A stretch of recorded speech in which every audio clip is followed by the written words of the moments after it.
paz, igreja. Boa noite a todos, amém?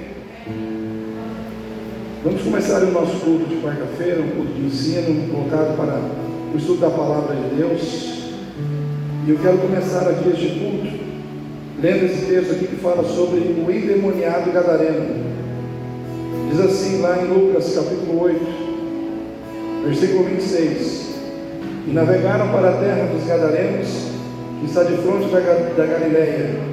E quando desceu para a terra, saiu ao encontro, vindo da cidade, um homem que desde muito tempo estava possesso de demônios, e não andava vestido, e nem habitava em qualquer casa, mas nos sepulcros. E quando viu Jesus, prostrou-se diante dele, exclamando e dizendo com grande voz: E tenho contigo, Jesus, Filho do Deus Altíssimo, peço-te que não me atormentes, porque eu tinha ordenado ao espírito imundo que saísse daquele homem, pois havia muito tempo que o arrebatava, e guardavam-no preso com grilhões e cadeias, mas quebrando as prisões, era impelido pelo demônio para os desertos. E perguntou-lhe Jesus, dizendo: Qual é o teu nome? E ele disse: Legião, porque tinham entrado nele muitos demônios, e rogavam-lhe que não lhe mandasse para o abismo. E andava ali passando no monte uma manada de porcos, e rogaram-lhe que lhe concedesse entrar neles, e concedeu-lhe. Queridos, esse texto aqui fala de um homem que ele estava preso, ele estava encarcerado espiritualmente por demônios. Então existem vários tipos de prisão. Existe a prisão externa, né, feita com grades de ferro, que é aquela que o pessoal usa nos presídios para prender ali os malfeitores e os presos. Mas existe uma prisão pior, que é aquela que não tem grades, é aquela que muitas vezes acontece dentro da pessoa. São prisões emocionais, são prisões espirituais, que aparentemente a gente não vê, mas elas são reais, estão lá. E esse homem aqui estava aprisionado dentro dessa situação, da qual ele não conseguia sair. Somente Jesus podia livrá-lo daquela situação. Somente Jesus tinha o poder para tirar aquele homem daquela situação. E Jesus teve que ir lá. Jesus teve que ir ao encontro daquele homem. Jesus teve que repreender daquele homem aqueles demônios e mandá-los embora. Jesus teve que cuidar daquele homem ali no momento em que ninguém queria cuidar dele, ou que ninguém se sentia capaz de cuidar daquele homem. E eu fico pensando, irmãos, que muitas vezes tem vidas aprisionadas que precisam ser libertas, estão procurando ajuda, e essa ajuda ela precisa ser encontrada na igreja de Cristo, ela precisa ser encontrada nos servos de Cristo, ela precisa ser encontrada em mim e em você.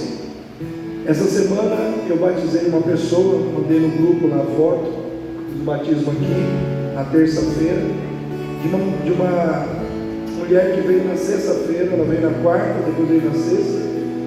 A Jaqueline conhece ela, e ela estava envolvida com a macumba, né? Então ela veio para a igreja praticante da macumbaria. Então quando ela veio aqui na sexta-feira, o inimigo quis se manifestar nela, ao ponto de começar a orar por ela aqui, ter que parar com ela lá. O inimigo quis enforcar ela. Aí ela aceitou Jesus aqui na sexta-feira, mas aí a partir dela ela não conseguia dormir. Gerou uma perturbação na vida dela terrível. E aí eu também, no final de semana, senti, porque como eu fui o instrumento que Deus usou para orar por ela, eu também sinto essas coisas.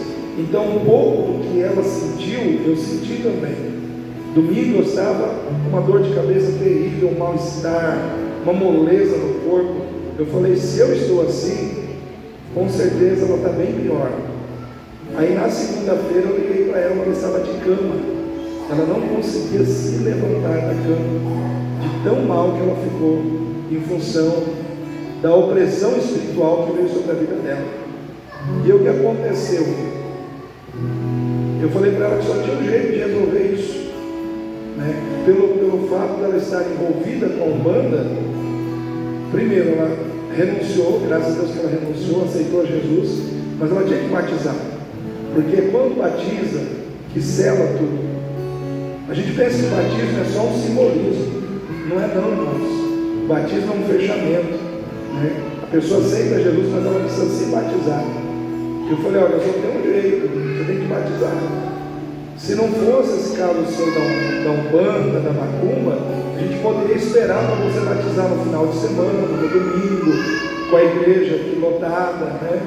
Mas como o caso dela era assim, ela precisava se batizar urgente. Então o que aconteceu? Eu batizei ela na terça-feira. E aí, ela me trouxe 3 malas. Batizei ela na segunda, verdade. Batizei ela na segunda.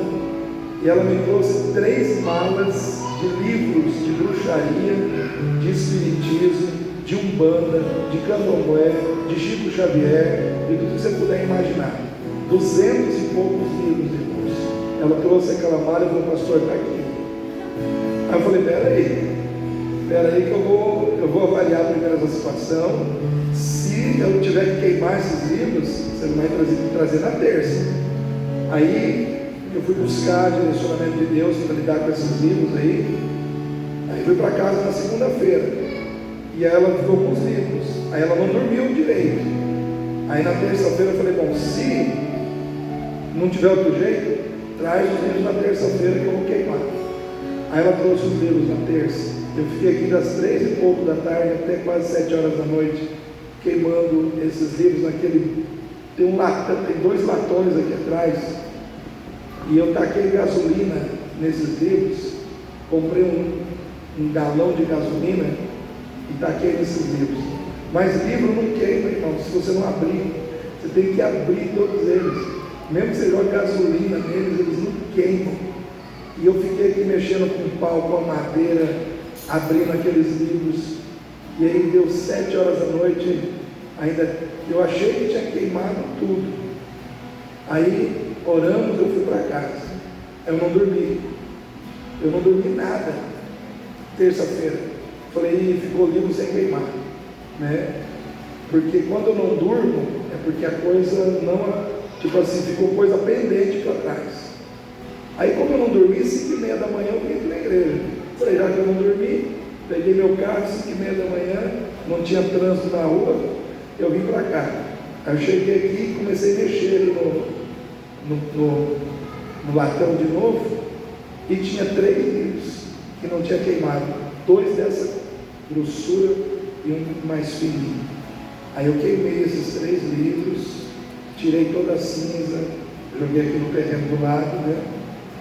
Não tinha onde jogar, tinha que jogar, não teve jeito. E, enfim, mas eu estou falando isso para os irmãos entenderem. A gente, às vezes, diz, temos que evangelizar, temos que ganhar almas para Jesus, mas nós temos que entender que muitas vezes as pessoas têm problemas, têm lutas, têm dificuldades, né? E a gente tem que estar disposto a enfrentar essas batalhas aí. Então, eu estou com uma dor aqui na perna direita, desde ontem, quando eu comecei a mexer com esses livros aí, estou com uma dor aqui debaixo do meu joelho, mas eu acredito que essa dor vai sair em nome de Jesus. Então hoje, como eu terminei hoje tudo que eu tinha que fazer, acredito que encerrando o dia de hoje, amanhã eu já vou estar melhor nessas batalhas espirituais. Mas eu estou compartilhando isso com os irmãos, para os irmãos entenderem, né? Por trás de uma pessoa existem problemas, e nós precisamos estar preparados para lidar com isso, com esses problemas, com essas lutas, com essas dificuldades. Por isso temos que estar constantemente em oração, por isso temos que estar constantemente na presença de Deus. Se errarmos, temos que pedir perdão a Deus, constantemente. Errei, falhei, perdão, Senhor, errei, me perdoa. Mas é assim que a gente tem que estar, constantemente, para que a gente possa ser instrumento nas mãos de Deus, porque quem faz a obra é Jesus, amém, irmãos? Amém, irmãos? Mas Ele precisa de nós. Ele não depende de nós, mas Ele precisa de nós, porque nós somos o canal do seu poder, nós somos o canal do seu agir, nós somos o canal da sua bênção hoje na terra. Então nós estamos aqui com um propósito: servirmos a Deus como instrumento de libertação, de cura, de salvação na vida das pessoas. Então eu quero pedir para você ficar em pé nesse momento, para que nós possamos entrar na presença de Deus. Querido Deus e Pai, em nome do Senhor Jesus, eu quero te agradecer por tudo que o Senhor tem feito em nós e através de nós. Obrigado, Senhor Deus, ó Pai, por essa alma que foi liberta, por essa alma que o Senhor está, ó Deus, restaurando, que o Senhor está cuidando, que o Senhor salvou, meu Pai, e usou essa igreja, usou as nossas vidas para promover, ó Pai, esta obra. Obrigado, porque é uma alma preciosa aos teus olhos, que o Senhor trouxe, porque o Senhor quer, ó Deus, essa vida na tua presença.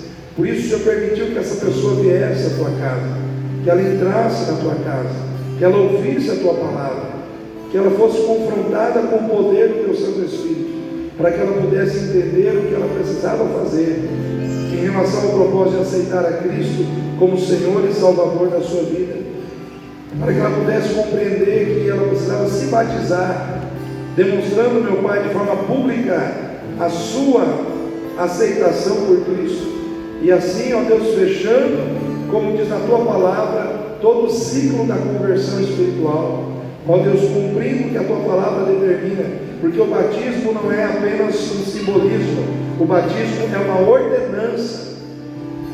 Por isso a tua palavra diz: ide por todo mundo, pregar o evangelho a toda criatura, batizando em nome do Pai, do Filho e do Espírito Santo, ensinando a guardar tudo que vos tenho mandado. Pai, é uma ordenança, e quando, meu Pai, aquele que aceita Cristo cumpre essa ordenança, tudo se fecha na vida dessa pessoa. E foi o que aconteceu com a Franciele, meu Pai, nessa semana. Eu te agradeço por isso e peço que o Senhor, ó Deus, continue a operar tanto na vida dela como nas nossas vidas também. Que nessa noite o Senhor venha ministrar nos nossos corações a tua palavra, para que sejamos edificados e fortalecidos na fé. Essa é a minha oração, Pai, em nome do Senhor Jesus. Diga, Jaqueline,